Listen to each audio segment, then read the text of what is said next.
Gaza में Israel का Hamas के लड़ाकों के खिलाफ जारी संग्राम बदस्तूर जारी है। गाजा के अलग अलग कोने से इजरायली बलों और हमास लड़ाकों के बीच हिंसक झड़पें हो रही हैं। इस वार पलटवार की जंग में आम फिलिस्तीनी भी बुरी तरह शिकार हो रहे हैं। इस दौरान उन्हें अपनी जान से भी हाथ धोना पड़ रहा है। ताजा मामला बीते 24 घंटे का है, जहां गाजा के अलग अलग हिस्सों में इजरायली सेना ने जोरदार हमला बोला है। इजरायली सेना ने गाजा के कई इलाकों को निशाना बनाकर हमला किया।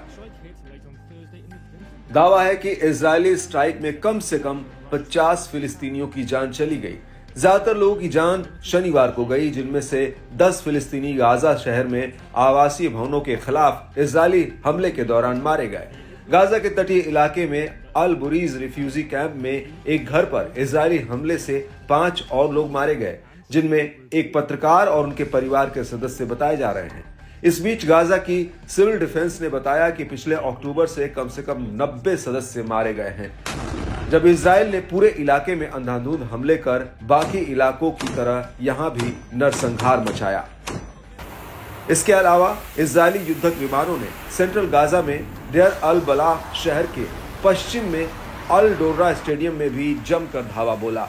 दरअसल विस्थापित फिलिस्तीनियों के टेंट पर हमला किया गया, जिससे बड़े स्तर पर चारों तरफ जमकर तबाही मची।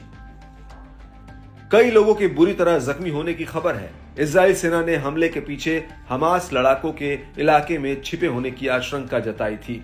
इजरायली सेना ने बताया कि मारे गए लोग शरणार्थियों और राहत सामग्री के भंडार की आड़ में छिपे हुए हथियारबंद लड़ाके थे। हालांकि इस बात की पुष्टि नहीं हो पाई है कि इजराइल को अपने इस अभियान में कुछ खास सफलता मिली है या नहीं। इजरायली सेना ने आगे कहा है कि आईडीएफ ने गाजा के जुडिया और समारिया इलाके से इस हफ्ते करीब 50 लड़ाकों को पकड़ा है।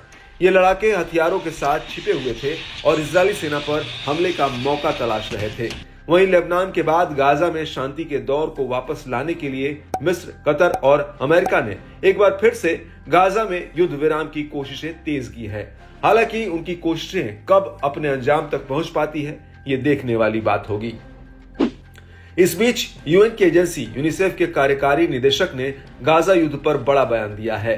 कैथरीन रसेल ने बताया कि गाजा में हुए हमलों में 14,500 से ज्यादा बच्चों की मौत हुई है। तुरंत वैश्विक कार्रवाई का आह्वान किया कि बच्चों पर आए दिन कहर बनकर टूट रहा मुसीबतों का पहाड़ अब रुकना चाहिए। गाजा के बच्चे रक्तपात, भूख, बीमारी और ठंड से बुरी तरह जूझ रहे हैं। दुनिया गाजा के बच्चों की दैनिक हिंसा को लेकर उदासीन बनी हुई है। इजराइल को बच्चों के दर्द को खत्म करने के लिए निर्णायक कार्रवाई करनी चाहिए। सेंट्रल गाजा में खास तौर से नुसैरात रिफ्यूजी कैंप पर इजरायली हमले खासा चिंताजनक हैं, जिसने पिछले महीने गाजा में मारे गए बच्चों की संख्या 160 से अधिक कर दी, जो हर दिन औसतन 4 बच्चों की मौत के बराबर है। वहीं उत्तरी गाजा में अकाल का खतरा गंभीर बना हुआ है, जहां पिछले 71 दिनों से कब्जे और घेराबंदी के खतरनाक अभियान को इजराइल ने तेज किया है।